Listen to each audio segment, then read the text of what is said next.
Salvó a uno, no sé qué pasó. Listo. Bien, vamos a ver la clase número 9 que vamos a empezar a ver.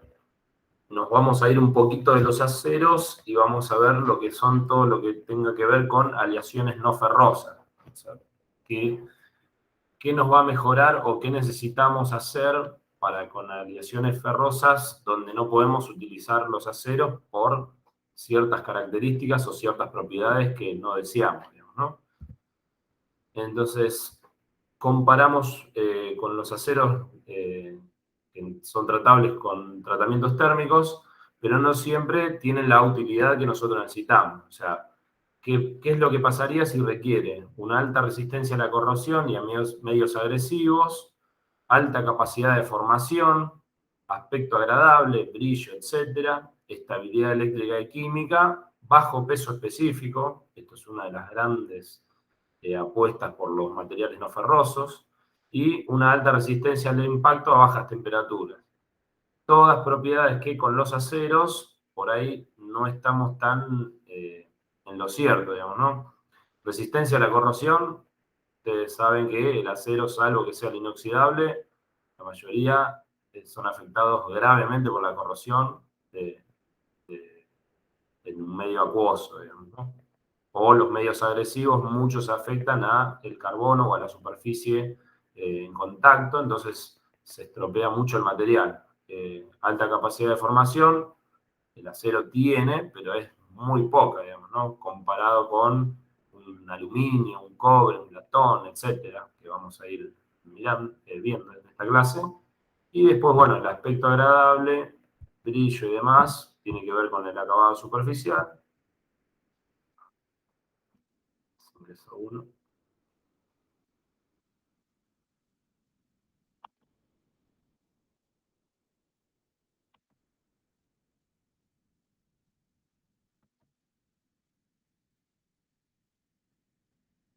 Se puso más lenta la computadora.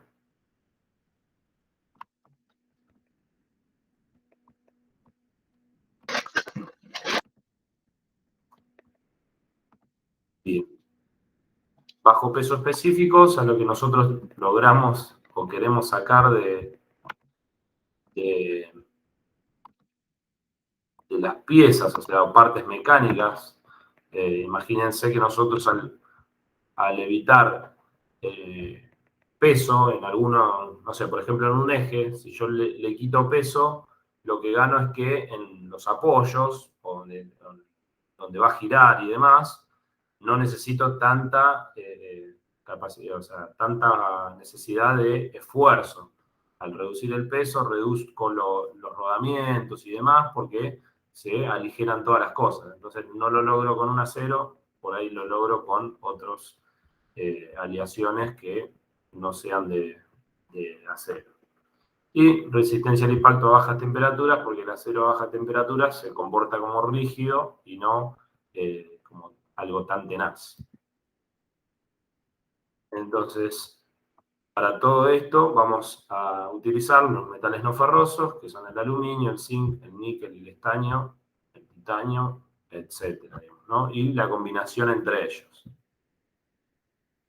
En general, los metales no ferrosos no se utilizan puros, sino que son generalmente aleaciones. O sea, muy poco es el grado de pureza. Por ejemplo, para el aluminio se utiliza la alta pureza por el hecho de la conducción eléctrica en redes de alta tensión de largas distancias. Entonces, ahí utilizamos algo bien puro por el hecho de que necesitamos la conductividad eléctrica y no un tema de propiedades mecánicas, sino que la propiedad mecánica se la da algún cable que esté acerado, demás, que esté al lado para evitar que se deforme ese aluminio. Entonces tenemos aleaciones no ferrosas, el bronce, que es la combinación del cobre con estaño, que se usan en cañerías, herrajes, chapas, carpintería. El duraluminio, que es una aleación casi de aluminio con agregado de cobre.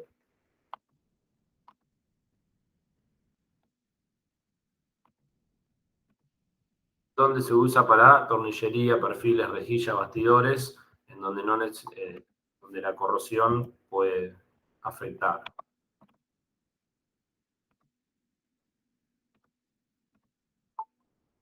Bueno, se van uniendo de a uno. Va cayendo la gente ahí. Sí. No sé cómo hacer para que admita todo sin cosas, pero bueno, no lo puedo lograr. El latón, que es la combinación de cobre y zinc, lo usamos muchísimo. Cerraduras, válvulas, instrumentos musicales, todo lo que conlleve a una buena acabado superficial y de un método donde no se oxida, digamos, ¿no? Esa combinación hace que sea muy bueno para el efecto de la corrosión. El cuproníquel. ¿Cuproníquel ese o cromoníquel? Cuproníquel. No, es cobre níquel. Cromoníquel. El níquel, o sea, después hay varios con níquel, mirá. Cuproníquel, tuberías, intercambiadores, condensadores, que es donde intercambiadores y demás es donde más se usa por el efecto de que la superficie no es tan áspera para que se incruste el sarro. O sea, por eso en estos intercambiadores mucho mejor esta aleación y además permite hacer mejor los caños, digamos, ¿no? A poder doblarlos y demás y que conserven el mismo diámetro para evitar aceleraciones en los fluidos, etcétera, que hay cosas que están muy estudiadas en intercambiadores y condensadores de un reactor nuclear, por ejemplo. Después el Hastelloy, que es níquel, molibdeno y cromo, donde se usan barras, chapas, bridas para ambientes severos de alta corrosión. Constatán, que es cobre más níquel, también, casi como el cuproníquel, pero acá ya hay mucho más agregado de níquel. Esto está para galgas de tensión de sensores eléctricos. La alpaca, esos cuchillos viejos que teníamos antes, son de zinc, cobre y níquel. Estos son los instrumentos musicales, vajilla, instrumentos quirúrgicos. Esto para dar un pantallazo. Y acá aclaro todo lo que es el tema de aleaciones, es que en muchos casos es necesario aumentar la resistencia de las aleaciones. O sea, nosotros deberíamos, o sea, con una aleación o cambiando los elementos solutos dentro del solvente para las soluciones sólidas que veíamos antes, nosotros siempre intentamos hacer esto para mejorar la resistencia, digamos, ¿no? Y otra de las condiciones es la reducción de peso o que sean mejores usados para determinadas cosas. Yo ahí les voy a mostrar dos videos en el cual Audi, la compañía, utiliza... Es un implante, ¿no? Ese era un implante, sí. Ahora lo hacen de titanio, ¿no? Ahora sí. Sí.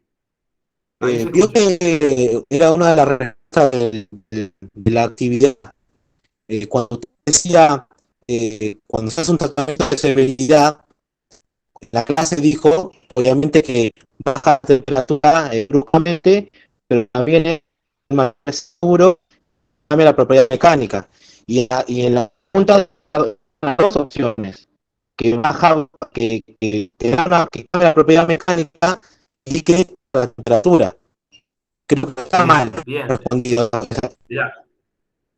Bien, te aclaro, está muy bien, y esa era el golpe, o sea, la vuelta de tuerca que había que dar. O sea, la severidad de temple me va a permitir una velocidad de enfriamiento mayor, ¿no? Mayor severidad de temple, mayor es la capacidad de quitar calor de la pieza. Lo que pasa es que usted no puso severidad de temple, usted puso un enfriamiento más severo. Claro, un enfriamiento más severo, exactamente. Si no me pone severidad de temple, yo creo que me está hablando de resultado final, no del tratamiento del temple en sí. O sea, Mirá, presta la confusión ahí.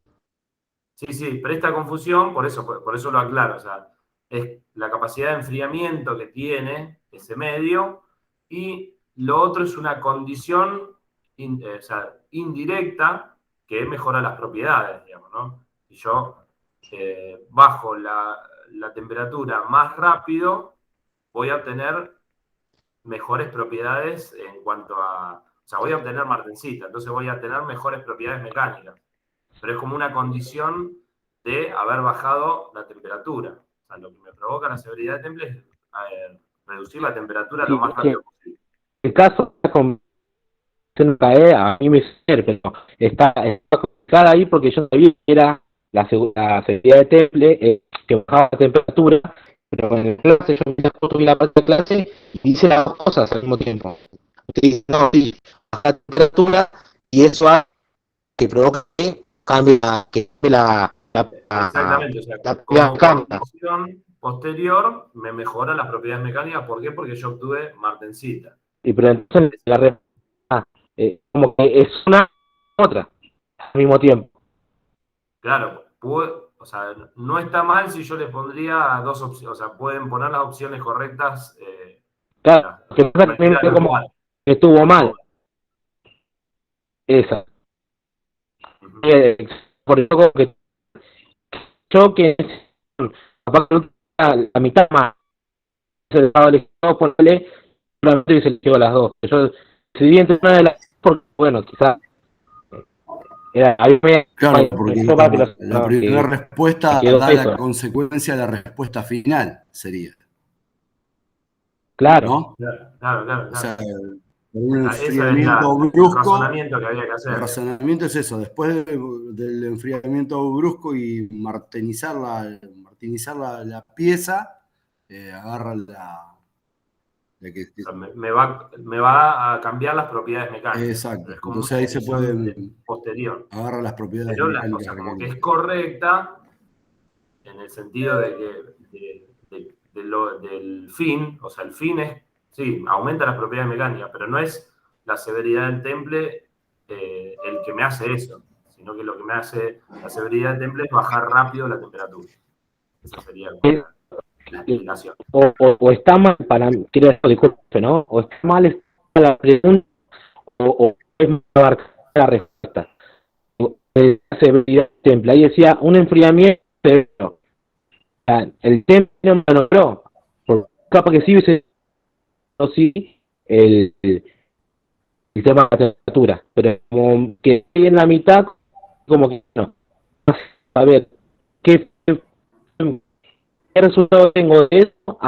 ¿Qué es lo que eso es lo que yo tomé? Sí, está malo. Lo que pasa es que no hay que confundir, o sea, el resultado en cuanto a las propiedades con el concepto de severidad de lo que es. O sea, el concepto de severidad es la reducción de temperatura, o sea, el medio para reducir la temperatura, que se considera 1 en el agua. Entonces, o sea, la severidad es lo rápido que enfrío la pieza. Así. Esa es la definición de severidad de temple. Lo otro es como una consecuencia. Quiero que quede claro para que no está formulada mal la pregunta, pero sí tiende a confusión. Sí, tiende un poco a confusión. Uno capaz que la interpreta como un producto final y es como un proceso. Claro, como que una respuesta es del proceso y la otra es del resultado. Claro, final. una es el resultado y otra es el proceso en el que tengo el resultado. Claro, bien, uno profe, es el concepto y el otro es como el proceso completo. Resultados del proceso. Pero la definición de severidad es. Bien, seguimos. Les voy a mostrar el video de toda la clase. Está en inglés, no lo pude conseguir en castellano, pero bueno, se lo voy explicando un poco. Es el fundamento de Audi para con los materiales no ferrosos y ganar ganancia de peso.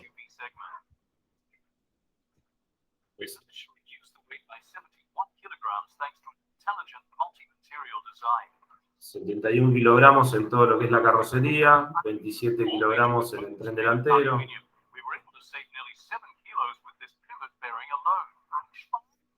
Mejorando toda la 40 kilos en la parte de atrás. Sobre la araña. 20 kilos en el sistema de escape.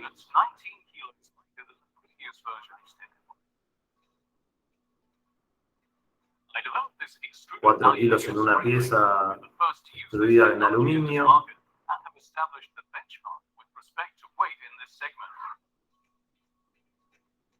En toda al hacerlos modulares a los asientos, le ganan peso.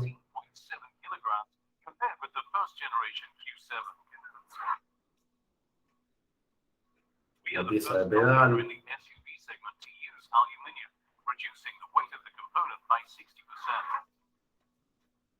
En las puertas.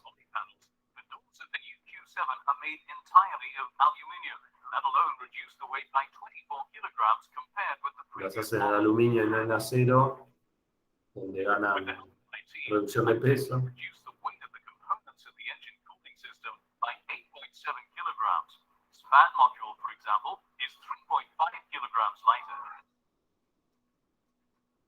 La caja, mucho.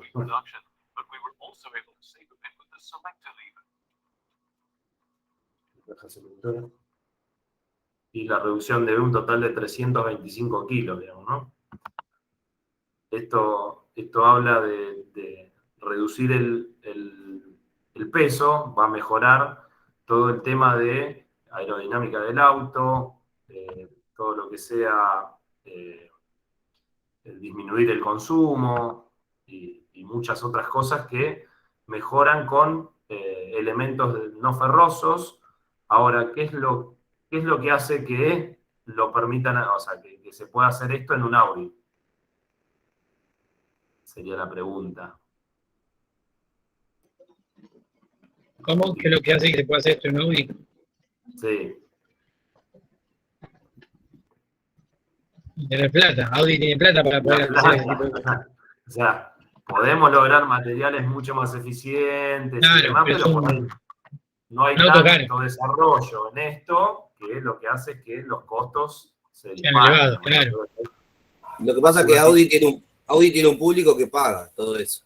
Los tipos te venden otra, ellos no venden barato, venden otra calidad. Fabrican para un público en especial. Claro, entonces como el desarrollo. Como BM, Mercedes.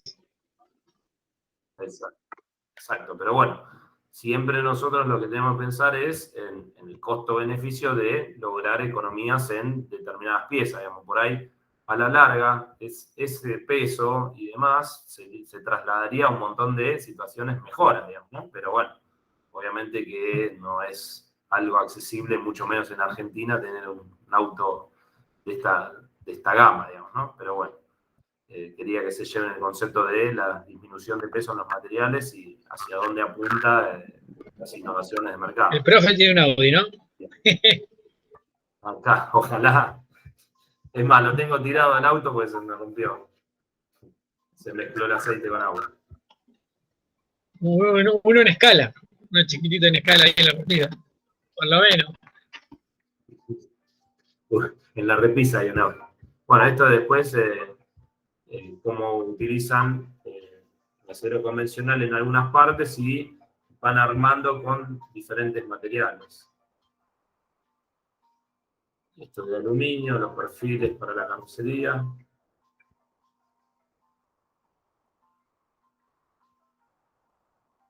Esto de aluminio extrudado. Fíjense los entramados que tienen para lograr menos material y encima que mantengan la estructura. Esto en base a hojas de aluminio, recubriendo. Hojas de aluminio, la carrocería también. Igual es aluminio con alguna otra aleación, ¿no? No es aluminio. Claro, o sea, no es aluminio puro. Uno dice, es aluminio, pero tiene zinc, tiene cobre, o eso. Ahora vamos a ver algunos componentes. Hoy la automotriz en general cambió. Vos ves los autos, parecen todo de plástico. Todo Claro, en general claro, sí, cambiando. Algunos más, otros menos, pero todo cambió. ¿Ves acá? Muestra cómo la dispersión de estas líneas dan nervios, A los nervios. hacen que en vez de hacer todo macizo, con esos nervios ya cumple con la Hoy función. los cuadros de motos están viniendo así también. Viene todo reticulado, los cuadros de motos también. Ujú. Todo lo que son Intentan horquillones. todo, y la reducción de peso también es reducción de materiales. O sea, es no tener en vez de 1000 kilos de aluminio, son 800. O sea, eso es lo que también se logra en cuanto a costo para ellos, digamos, ¿no? Claro, los coches del TC que le hacen las jaulas. Para el tema de los choques, los huecos, para que no se cierren. Volcalo a este, vas a ver cómo queda. Bueno, o sea, queda destruido, pero bueno, la idea también de todo esto es que se salve la persona, o sea, que aparte sea el choque más plástico posible para absorber energía, o sea, van al concepto de tenacidad, que es la absorción de energía, entonces absorbe la energía al impacto y no se traslada a los cuerpos que van adentro, entonces eso es lo que pasa. Cada vez se rompen más, pero es por un tema de bien, viendo los videos. Igual hay un auto icónico de aluminio. Es el Austin A40 de 1951.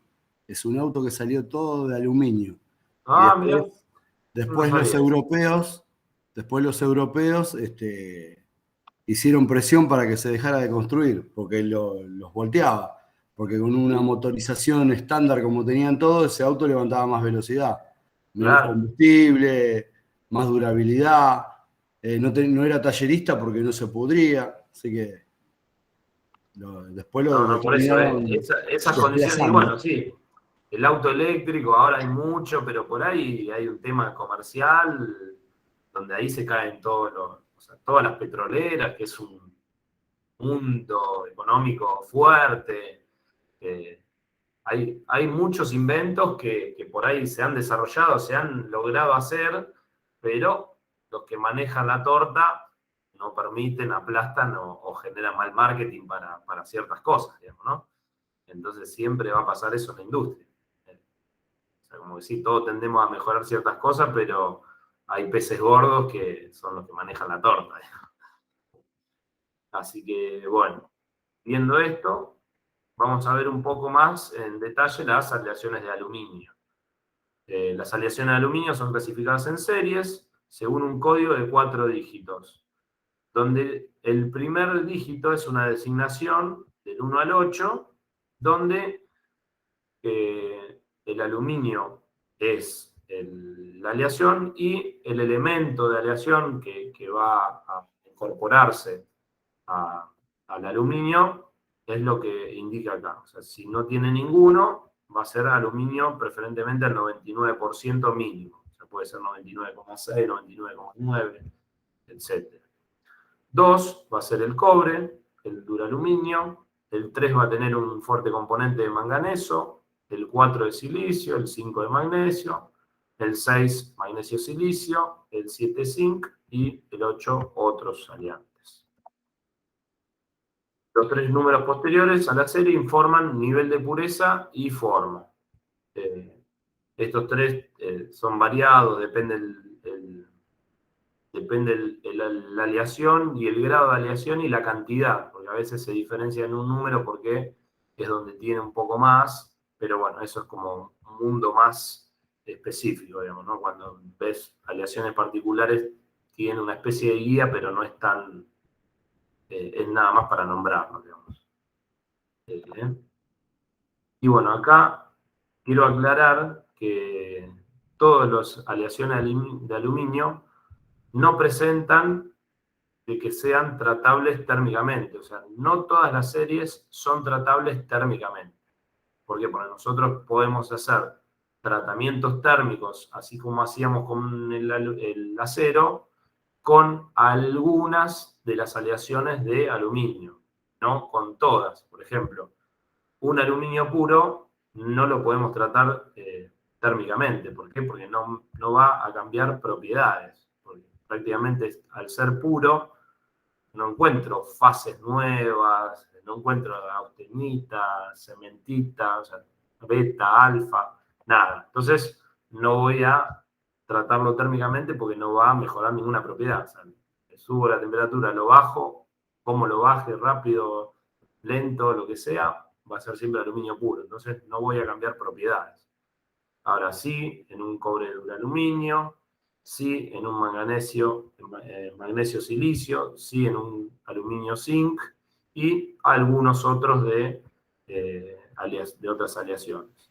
O sea que tiene que ser compuesto las aleaciones para lograr un resultado. Generalmente compuesto, pero Si son mira puras, acá, o nada. sea, acá también tengo otros 3, pero estos no son tratados térmicamente. ¿Por qué? Porque el tema de la solución sólida y demás no presenta distintas fases y demás, entonces ahí es donde vamos a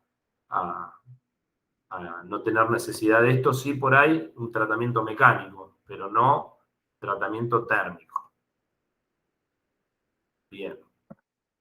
Dicho esto, los tratamientos aplicados en el material se definen de acuerdo a la siguiente tabla y se agregan al final del código previamente mencionado. O sea, si yo les digo que la clasificación F es por una fabricación, la O es un recocido, aumentar la temperatura y dejarlo enfriar. H1, H3 son tratamientos mecánicos o termomecánicos, una combinación entre temperatura y esfuerzo mecánico o solo mecánico, en frío o en caliente. Y el T1 al T10, todo lo que sean tratamientos térmicos o algunos termomecánicos, que es la combinación también de dos. Ahora, esta nomenclatura no lo van a tener todos, sino que, por ejemplo, nunca voy a ver un 1002 F. ¿Por qué? Porque no son tratados térmicamente, así que nunca lo podría ver en esto. Sí en la serie 2, 6, 7 y 8. Cuando hablas de tratamiento mecánico, Sí. ¿a qué te referís? ¿Qué le hacemos a la pieza? Le puedo hacer ¿Le damos la forma directamente? Extrusión, laminado, deformación plástica, embutido. Ahora lo voy a mencionar a eso. Claro, se le da la forma directamente, sin un previo calentamiento y nada por el estilo. Exactamente. A veces subo hasta una temperatura porque me mejora ciertas cosas y ahí lo deformo. Pero bueno, eso lo vamos a ver un poquito después y el resto, o sea, bien preciso en la clase que viene. Está bien, pero o sea que uno le hace el tratamiento que necesita como para darle la forma que necesita, pero no hace falta un templo. Por eso, uno busca la aleación y después utiliza el método para mejorar propiedades mecánicas. Porque ya de por sí solo por ahí tienen o son pocas, y al hacerle tratamiento mecánico mejora las condiciones de dureza, por ejemplo.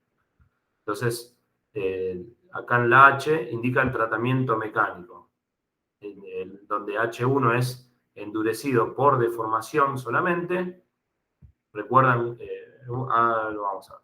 Endurecido por deformación solamente, endurecido por deformación y parcialmente recocido. O sea, lo deformo y le aplico a su vez un recocido. Y el último es endurecido por deformación y estabilizado. Lo vamos a ver un poco. Más uno o más dígitos que indican el grado de dureza. Pueden ser H14 y demás, pero no varían de la serie H1, H2 y H3. Y todo lo que son los tratamientos térmicos se van a indicar con la letra T, donde T1 es parcialmente solubilizado y envejecido naturalmente, que lo vamos a ver posteriormente qué es cada una de estas cosas, parcialmente solubilizado, trabajado en frío y envejecido naturalmente. O sea, este ya tiene hasta un trabajo en frío que es de deformación. O sea, este es térmico y mecánico. Solubilizado, trabajo en frío, envejecido naturalmente. El otro era parcial. Este es sin trabajo en frío. Solubilizado. Profe, ¿a qué nos referimos cuando decimos envejecido naturalmente? Ahora lo vamos a ver. O sea, envejecido naturalmente o artificialmente es con el efecto de la temperatura. O sea, envejecido naturalmente es cuando yo, recuerdan que yo hacía como un temple en un acero, imagínense el acero, acá es totalmente distinto. El temple yo les dije que era solo para los aceros, o sea, la templabilidad es solo para los aceros, pero el temple es reducir la temperatura bruscamente. Nosotros lo hacemos recuerden el diagrama aluminio-silicio, que teníamos una fase, entonces cuando nosotros bajábamos bruscamente la temperatura, quedaba como la solución sobresaturada. Entonces, les decía que era metaestable, ¿por qué? Porque con el tiempo se va a ir depositando la fase que quedó, que no tenía tal solubilidad, se va a ir despidiendo esos granos y se iban al borde del grano y demás. Entonces formaban otra fase afuera del grano. Entonces, eso es lo que pasaba naturalmente. O sea, yo lo dejo estar un acero miles de años y una martencita en miles de años va a ir depositando el carbono sobre los bordes del grano y va a cambiar la estructura. Va a dejar de ser sobresaturada y va a ser saturada.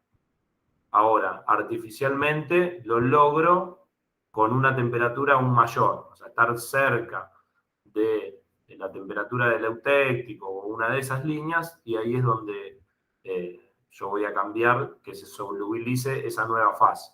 Lo vamos a ver a lo último, así que acá nada más para que sepan el concepto de uno naturalmente y el otro envejecido artificialmente. Trabajó en frío, es hasta el 10. Ahora, nosotros nos pidieran, o sea, necesitar aumentar la resistencia mecánica de una aleación, por ejemplo. Nos dan la aleación de aluminio 6061, que es una de las aleaciones más comunes de aluminio para uso general, especialmente estructuras de alta resistencia que requieren un buen comportamiento frente a la corrosión. Algunos usos: camiones, barcos, vehículos ferroviarios, mobiliarios y tuberías. Fíjense, si nosotros tenemos el 6061 O, que la O indicaba recocido, a un 6061 solamente recocido, nos arrojaría un sigma 02 de 55 megapascales,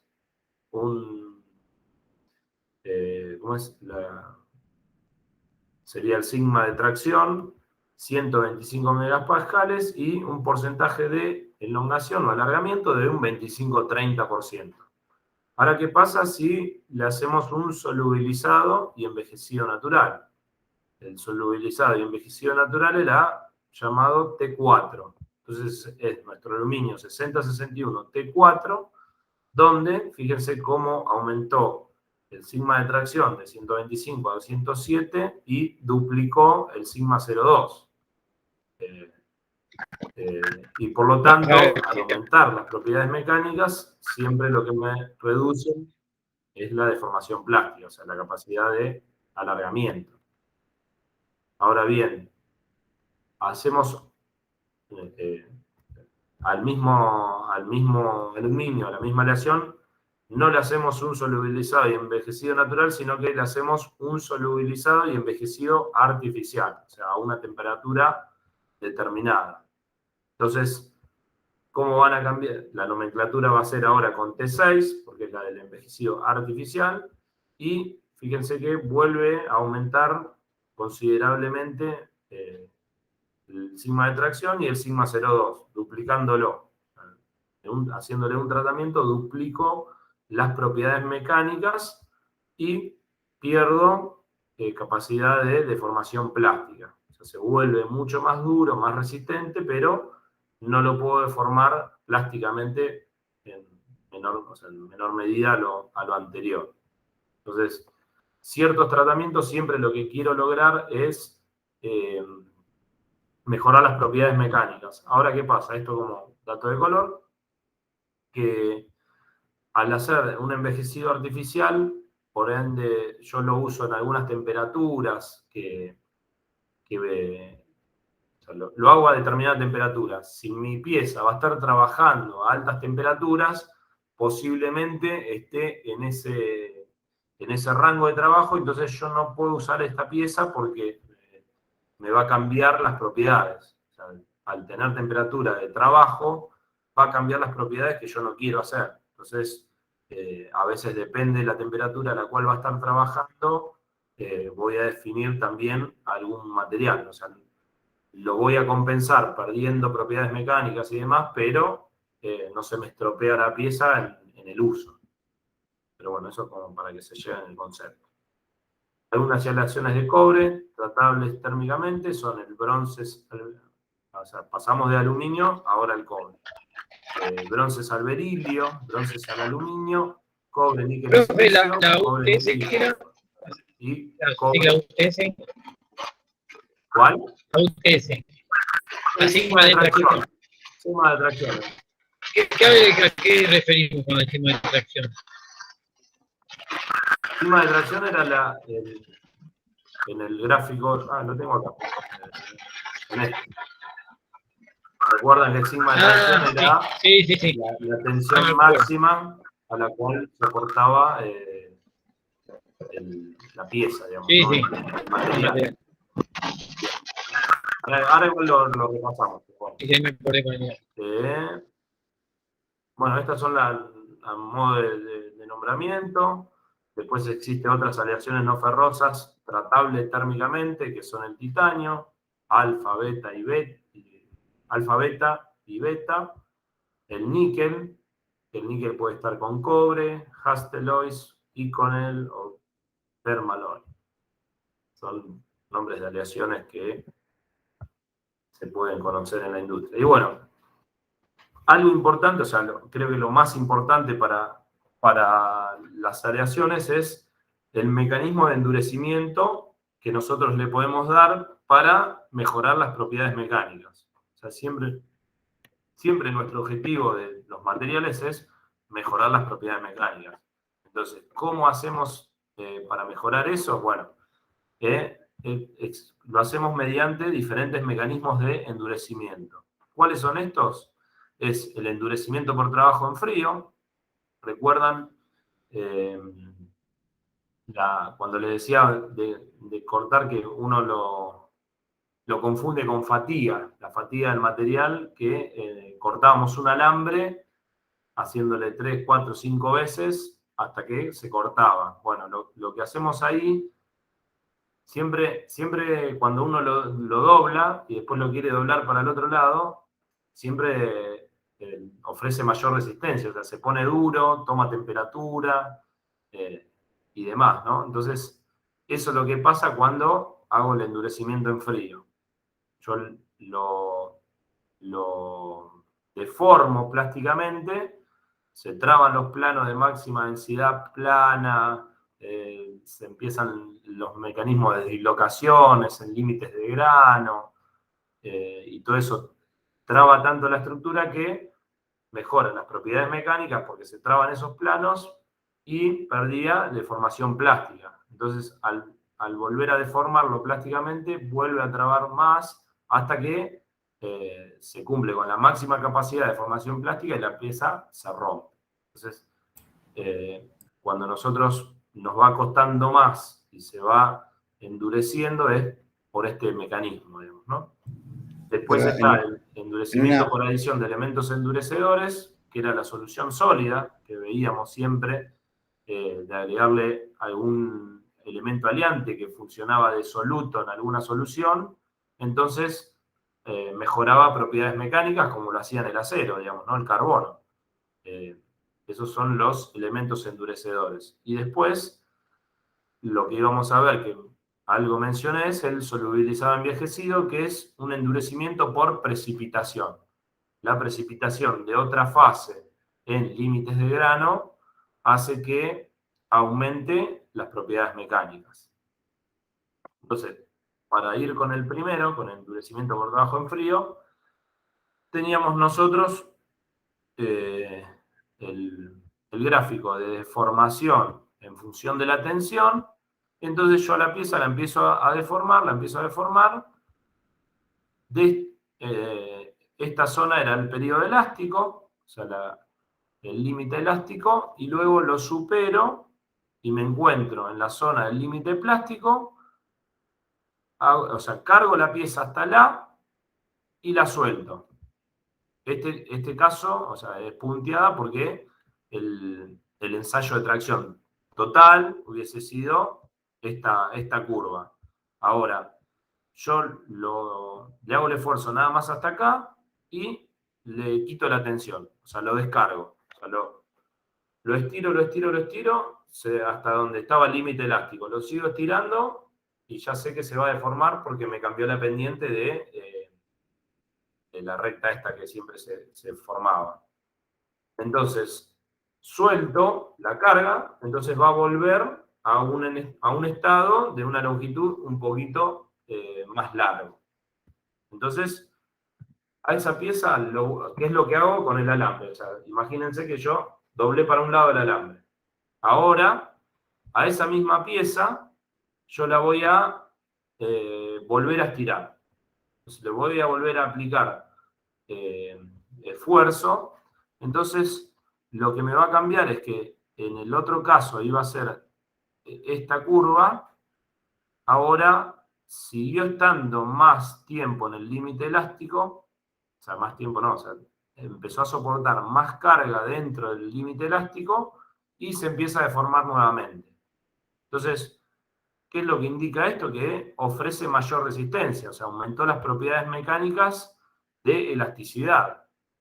Entonces, superada esta tensión, antes hubiese deformado notablemente o casi llegado a la rotura. En este caso, llegó a tener mayor tensión, soportar mayor tensión sin romperse y sin deformarse. Pero yo voy a seguir deformándolo y lo voy a quitar la carga en B. Entonces, lo descargo nuevamente. Y por último, voy a volver a ejercerle otra vez el esfuerzo, y fíjense que en este caso, en la curva, en la segunda curva, ahora sigo estando en el límite elástico casi hasta el sigma de tracción, o sea, el sigma máximo, sin deformación. Entonces, ¿qué es lo que pasa con esta pieza? O sea, se está endureciendo por deformación plástica. Entonces, la carga que soporta esa pieza es mayor. Ahora, ¿qué pasa con el periodo plástico? Fíjense acá. Sí, va disminuyendo el periodo Quedó más plástico. frágil. Claro, queda más frágil. O sea, queda más dura, pero es más frágil. O sea, pierde tenacidad esta pieza. ¿El ensayo que hace el profesor siempre lo toma desde los mismos puntos o de donde marcó el primer punto, por ejemplo, a la nueva elongación o a la nueva tensión que le aplica? ¿Siempre toma los mismos extremos? La probeta va a ser la misma. La probeta va a ser la misma. O sea, yo la cargo hasta cierto punto, no la rompo, sí, y la suelto. Vuelvo a hacer el mismo ejercicio, tomando pero el con mismo esa punto. pieza ya deformada, no con otra probeta. Claro. Pero como ya se deformó, ahora cuando yo lo vuelvo a cargar, en el mismo ensayo de tracción, me va a indicar que yo necesité más fuerza, o sea, más tensión para superar el límite elástico. ¿Modifica la carga? No, la carga va a ser siempre la misma. Porque el ensayo de tracción siempre tira con la misma fuerza. Con la misma fuerza, sí. Nada más que es continua. Digamos. Lo va haciendo, o sea, como va estirando, no es que aumenta la carga y ofrece resistencia al material, sino que es un cálculo que hace la máquina. Cada vez le voy pegando más tensión y perdiendo deformación.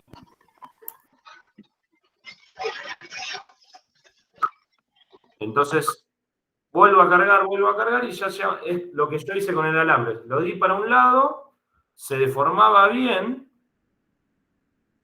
pero estaba re blandito. Ahora lo quiero dar para el otro lado.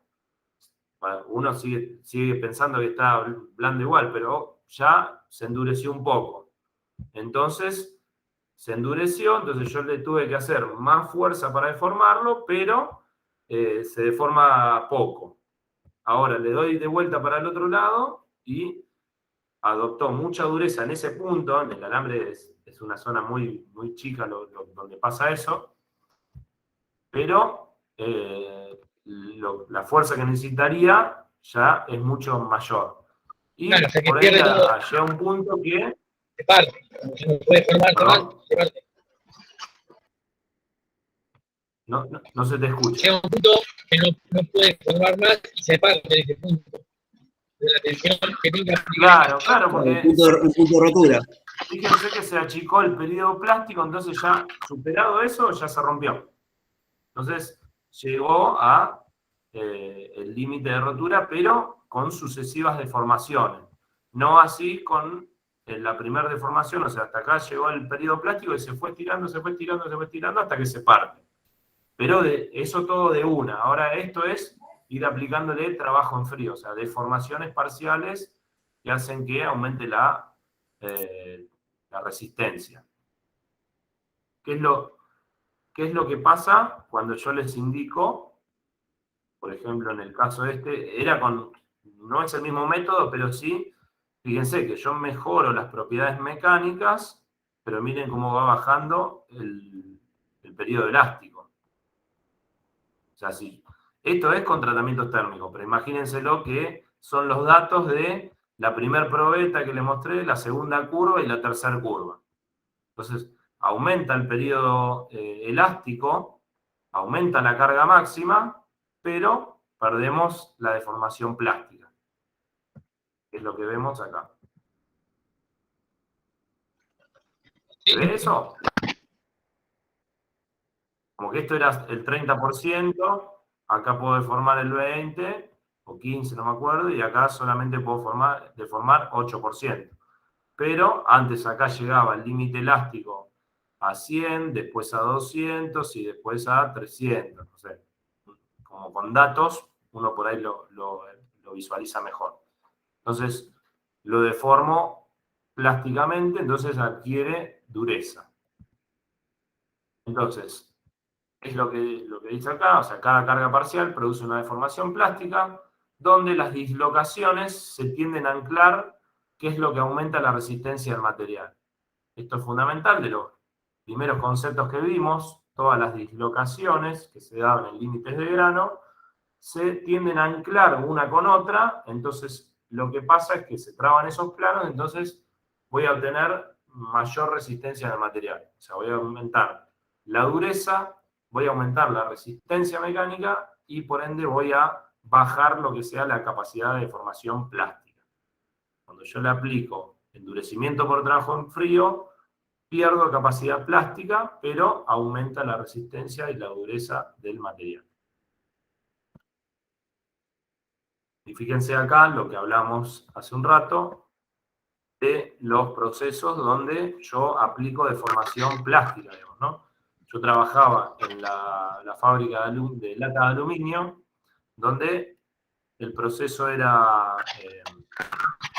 venía de una plancha laminada con una orientación de grano en una dirección, que cuando se ejercía en la lata por embutido, me cambiaba las propiedades mecánicas, donde yo la podía soportar una lata que soporte sin tener bebida, una lata sobre la otra, que las paredes, poder afinar las paredes. Yo le aumento la propiedad mecánica, podía utilizar menos aluminio en la pared para resistir, que si yo usaba un aluminio sin haberle aplicado deformación plástica. Los procesos, bueno, los tienen acá, embutido, doblado, perfilado, forjado, laminado, extruido. Ahora apareció. ¿Cómo? Sí, la Filipina, ahora está.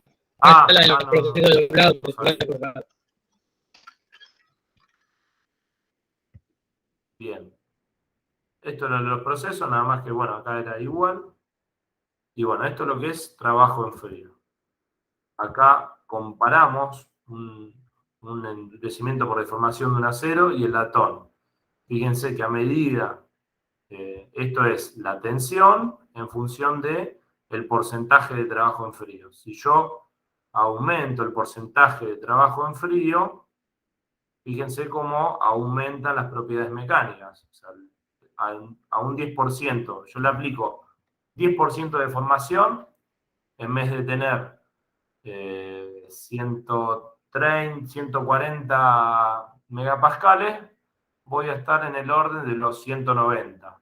Si yo a ese latón le aplico un 30% de deformación plástica, estoy cerca de los 290, 300. Y así sucesivamente a medida que les vaya aplicando. Pero fíjense que en este caso no termina porque sí, sino que posiblemente más de un 68% el latón se rompe. O sea, yo si le quiero aplicar 70%, o sea, si yo quiero duplicarla como una banda elástica, fíjense que la banda elástica es un polímero, entonces por ahí posiblemente duplica o triplica su longitud inicial. En los metales rara vez superan el 60%. Fíjense el acero, 1040 es un acero blando, soporta como máximo 50% de trabajo en frío. Si nosotros vamos a un acero templado y demás, prácticamente no acepta deformación por trabajo en frío, prácticamente es nula. Eso es lo que por ahí voy a estar con una tensión muy alta, pero va a ser muy cortito el rango de deformación de trabajo en frío. Fíjense que si vemos esta curva aumenta rápido, o sea, la primera deformación aumenta muy rápido la resistencia y después posiblemente le aplique mucho trabajo en frío y casi no me aumente. Entonces, acá estoy perdiendo plata. Como si yo tengo que estirarlo un montón y no gano nada en propiedades mecánicas, y con tenerlo por un 10, 20% está muy bien con propiedades mecánicas. El dupliqué, o sea, el 400 casi me fui a los 750. Y cómo baja el porcentaje de elongación cuando yo le aplico trabajo en frío, que es la condición. O sea, acá aumentan las propiedades mecánicas, pero las propiedades de deformación, elongación o alargamiento van a decaer.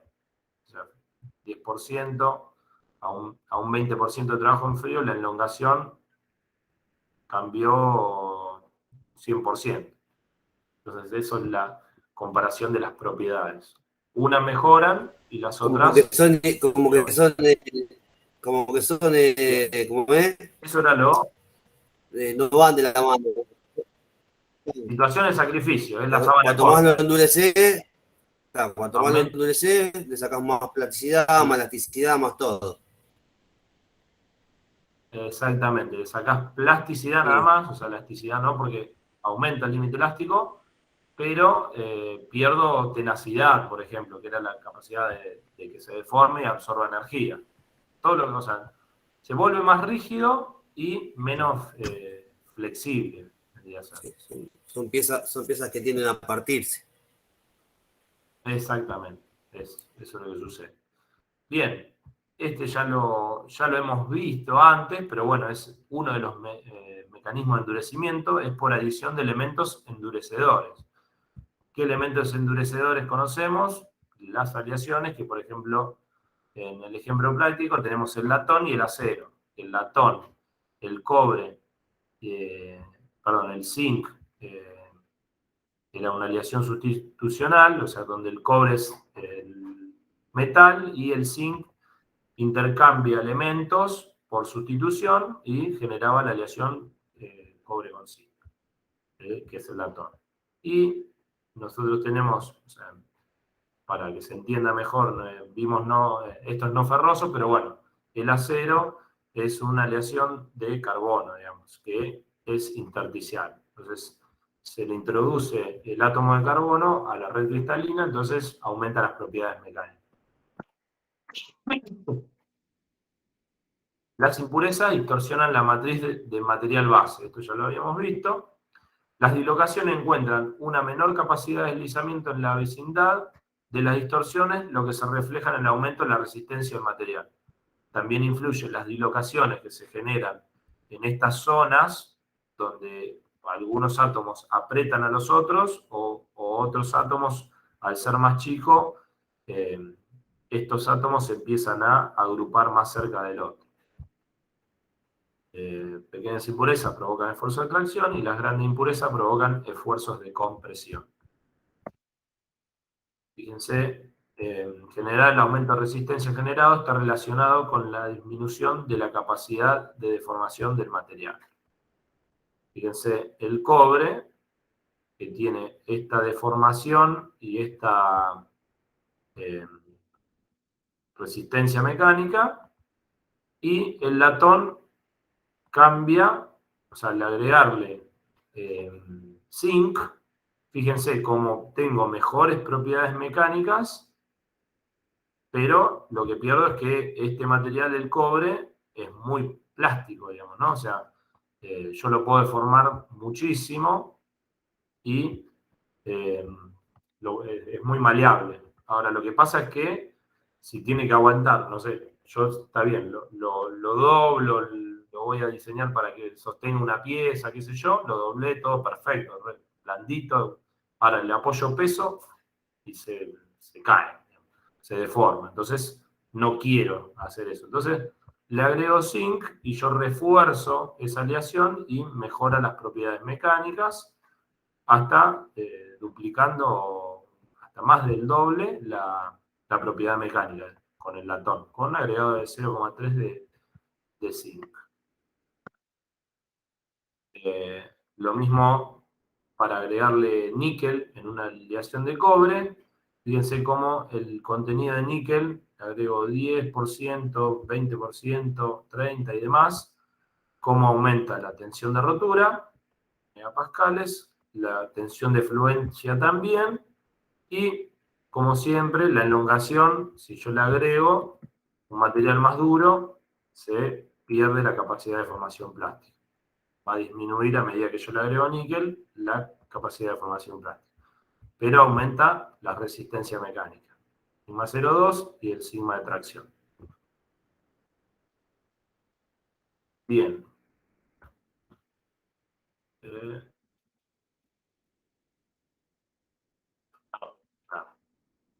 Me había olvidado de bien, hasta ahí vimos el endurecimiento por deformación en frío y el endurecimiento por adición de elementos endurecedores. Y por último, hay un endurecimiento por precipitación, que es el solubilizado y envejecido. Recuerden, lo repito otra vez, no todas las aleaciones son termotantes. Se requiere que haya una solubilidad creciente de una segunda fase en la aleación con el aumento de la temperatura.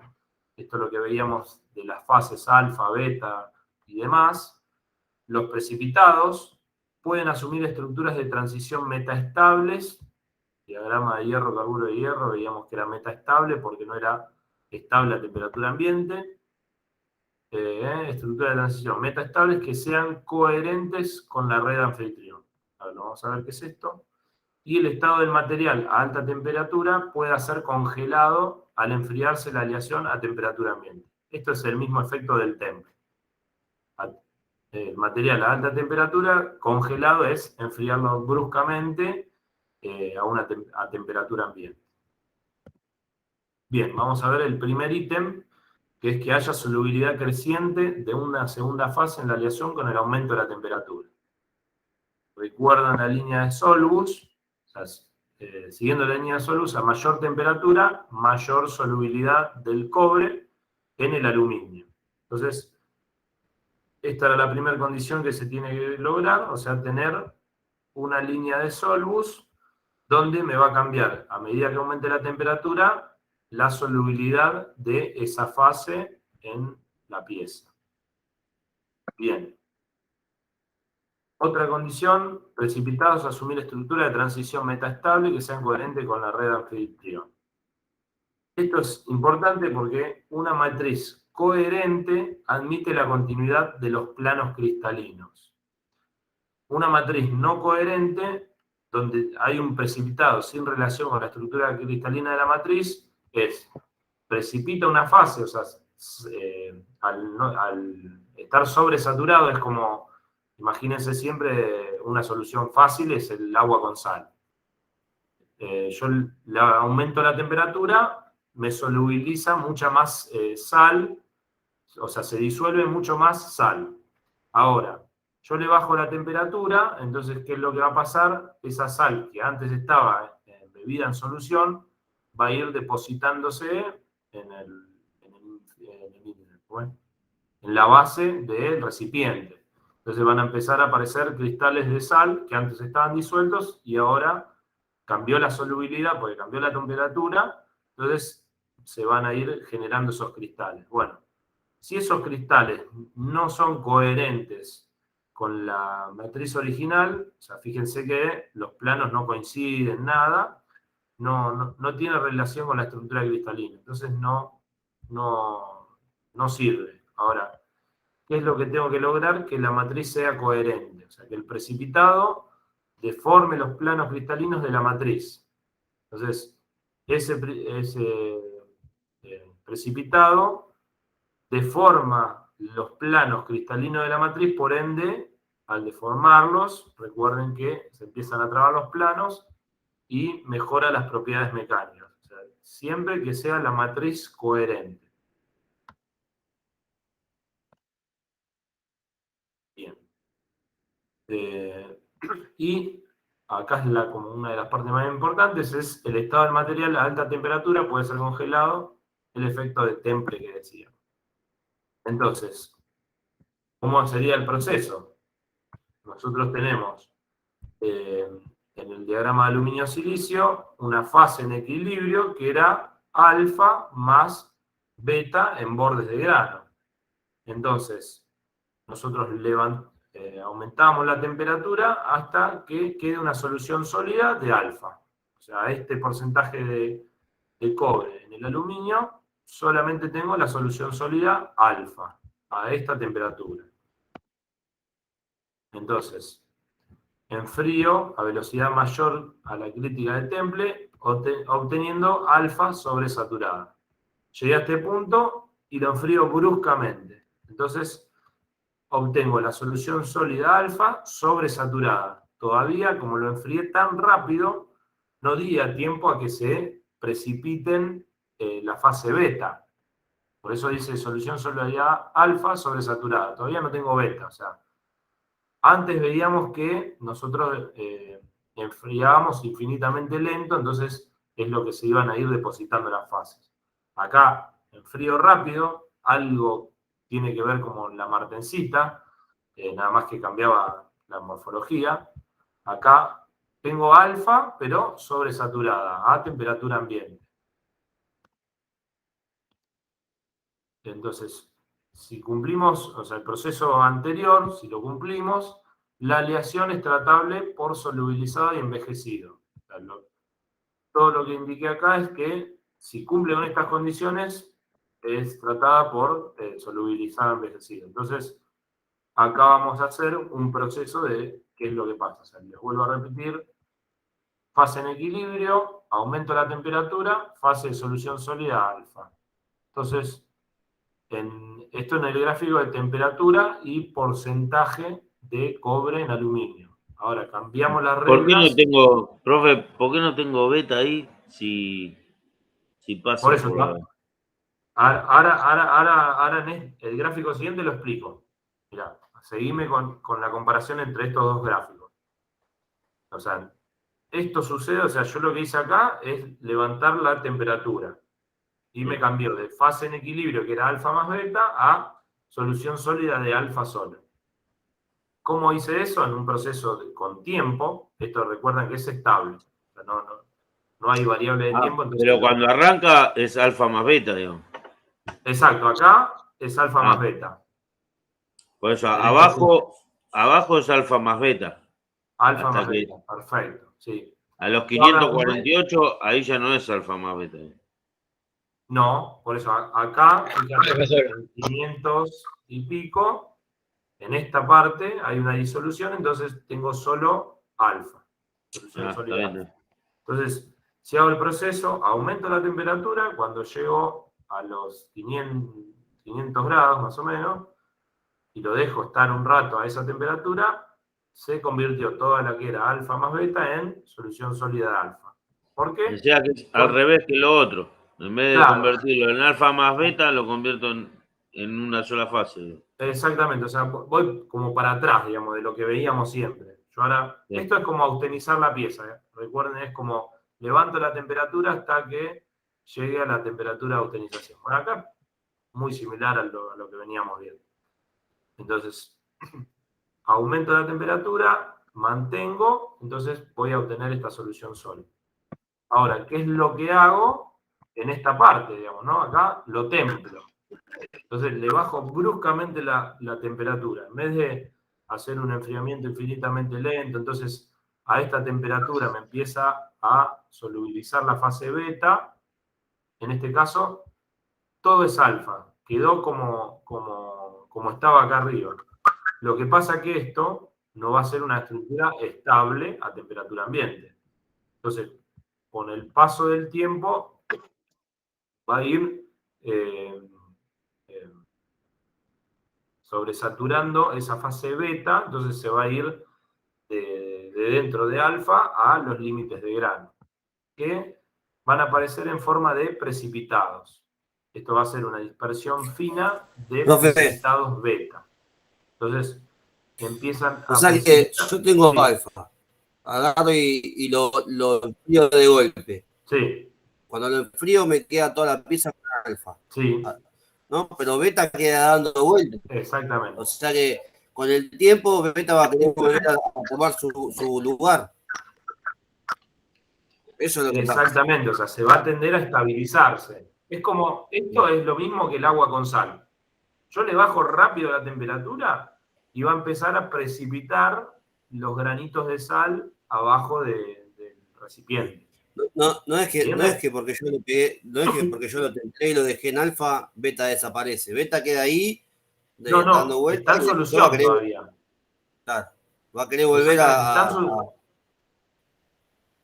a su lugar. está en ¿No? solución, pero no tiene, o sea, todavía no le di el tiempo para que precipite. O sea, como lo hice tan rápido, no di tiempo a que despegue ese beta de dentro de la solución. Es como el agua con sal. Vos cuando lo revolvés y todo, no ves, porque está en solución. Ahora, cuando deja de estar en solución, se ve el precipitado en forma de sal, de cristales, en la solución. Y eso Bien. es por algo en especial, es como que se necesita que se haga así para que la pieza obtenga alguna propiedad. Exactamente, yo específica. ahora les voy a ir mostrando, o sea, quiero llegar a eso, que por el método de endurecimiento. ¿Qué es lo que va a pasar?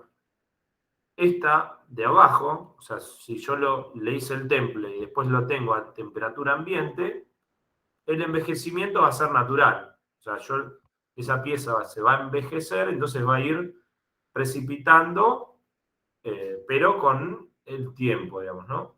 Ahora, si yo le aumento la temperatura, fíjense, hasta este punto, o sea, yo todavía no estoy volviendo a alfa ni nada, le aumento a este punto, entonces acelero un poco más el proceso de precipitado.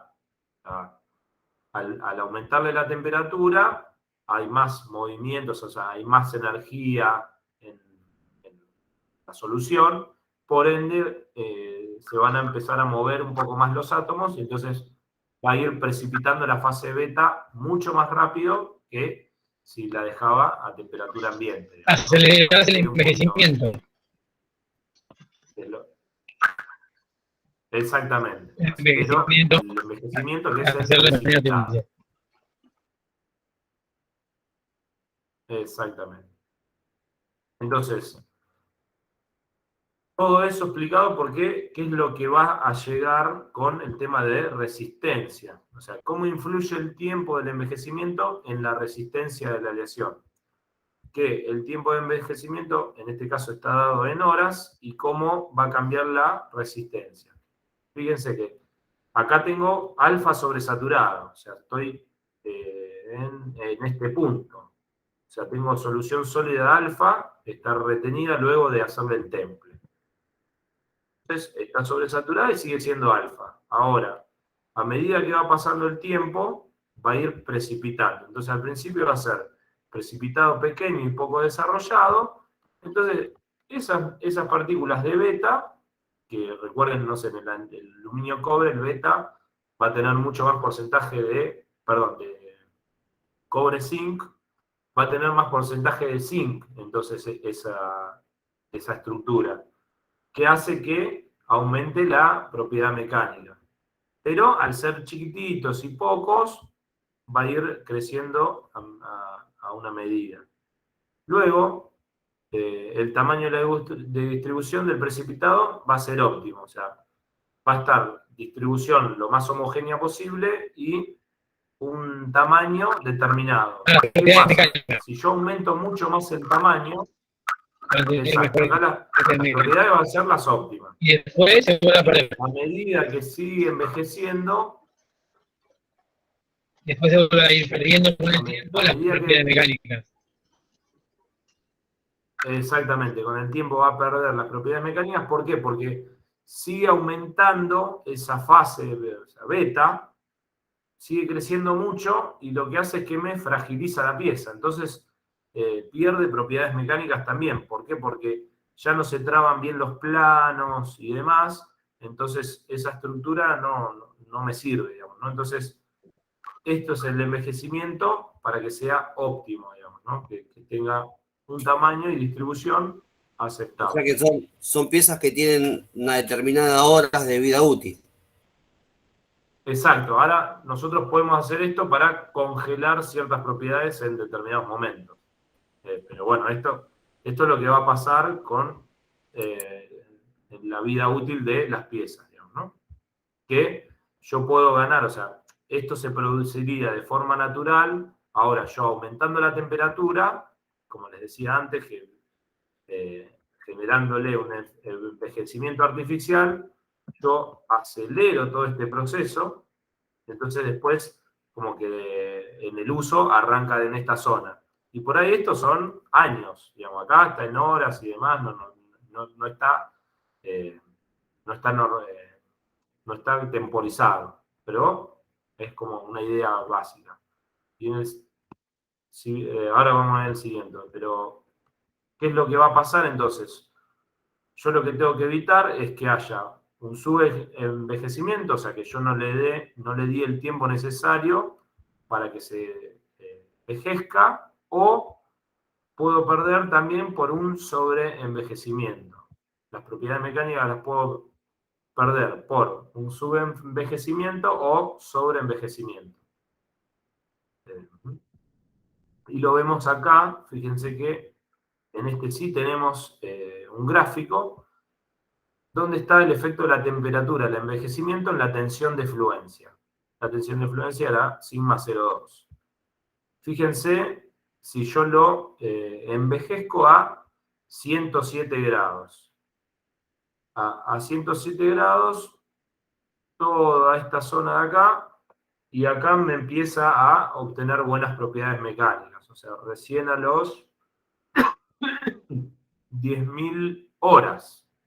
10.000 horas. O sea, fíjense cuándo empieza a adquirir propiedades mecánicas buenas, digamos, ¿no? O sea, de 200 se duplicaron a 400. Ahora, fíjense si yo a medida que le voy aumentando el envejecimiento, fíjense cómo ya las curvas, o sea, la misma curva que empieza por esta zona, lo envejezco más rápido, entonces en vez de a las 10.000 horas, ya a las 100 horas estoy en la carga máxima de sigma de 0,2. Ahora, aumento más la temperatura, el envejecimiento se acelera, entonces ya a a una hora, puedo obtener la máxima propiedades mecánicas. O sea, yo lo dejo acá y después, naturalmente, o sea, yo si lo sigo manteniendo la pieza en esa temperatura, a medida que pasa el tiempo va a ir cayendo las propiedades mecánicas. Ahora yo acá dejé de aplicarle esta temperatura y lo dejo en el medio ambiente. O sea, la pieza va a trabajar a temperatura ambiente, a 20 grados. Y ahí la curva se va a achicar mucho, entonces va a tardar mucho tiempo, va a ir bajando, pero mucho Se tiempo. aplana. ¿Se entiende eso? Yo acá le aplico un envejecimiento artificial, lo suelto acá, o sea, lo saco de esta temperatura y la pieza va a trabajar a 25 grados. Entonces, esa pieza probablemente no pierda las propiedades mecánicas de acá a, no sé, 10 años. Entonces, prácticamente es despreciable esa pérdida. Ahora, ¿qué es lo que pasa si, yo les decía antes, si esa pieza trabaja a 190, a 150 grados, 180 grados? Yo la trabajé acá, o sea, la puse porque, no sé, el que me entregó la pieza hizo el solubilizado y demás y me la entregó, y yo la pongo a trabajar a la misma temperatura en el Sí, a cual las fue 2 horas se parte. solubilizada. Entonces, fíjense que a las 10, 20 horas, se me rompió la pieza, qué sé yo. ¿Y por qué? Porque empezó a envejecerse, entonces perdió las propiedades mecánicas. Entonces se me rompió, o no resistió el peso, o se empezó a fisurar, lo que pase. Pero eso es la importancia de conocer ciertos procesos. Entonces, fíjense que a 260 grados, en 0,1 hora, o sea, en 15 minutos, ya llegó a su envejecimiento máximo, pero siempre que yo lo acelere en cuanto a las temperaturas, fíjense que la propiedad mecánica es inferior, digamos, no adquiere el punto máximo. El punto máximo lo va a adquirir en el solubilizado natural, pero va a tardar muchísimo tiempo en llegar a precipitar buena cantidad, o sea, o la cantidad óptima. Pero, bueno, entonces yo tengo que compensar en qué temperatura y cuánto deseo llegar o sea, cuánto tiempo le puedo dedicar para envejecer esa pieza. Eso es lo que yo debería interpretar en base a la propiedad mecánica que quiero.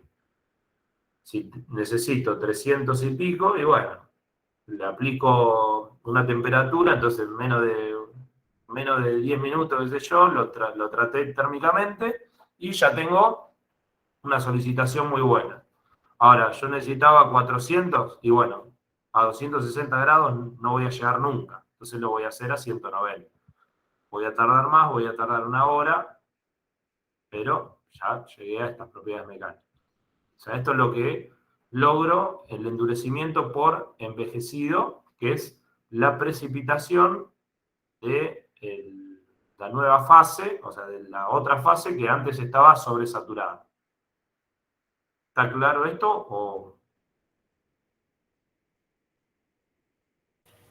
entiende, Sí. no?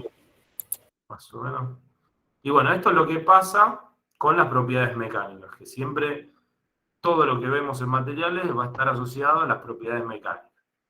Entonces, las propiedades mecánicas en función del tiempo, cuando es un subenvejecimiento, empiezan a ser óptimas en esta condición, que va a ser la dureza, la resistencia a la tracción y el límite elástico, y todo lo contrario va a ser el porcentaje de alargamiento. Siempre esta es la que va a compensar toda la ganancia de la resistencia mecánica, la dureza y el límite elástico, y perder porcentaje de alargamiento o deformación plástica. Siempre resumimos en eso. Que acá lo vemos, recuerdan los primeros que vimos 60-61, que era 12,5, pasaba a tener un tratamiento solo mecánico, a envejecido natural, era 24, y en un envejecido artificial tenía 31. Lo mismo para el límite de fluencia, que tenía de 5, pasaba a 14,5 y luego a casi 30, y la dureza como fue aumentando. Lo que perdía, por ahí falta acá en el gráfico, era la deformación. ¿Cómo sería el primero comparado con el último? El porcentaje de deformación. ¿Mayor y menor o menor y mayor?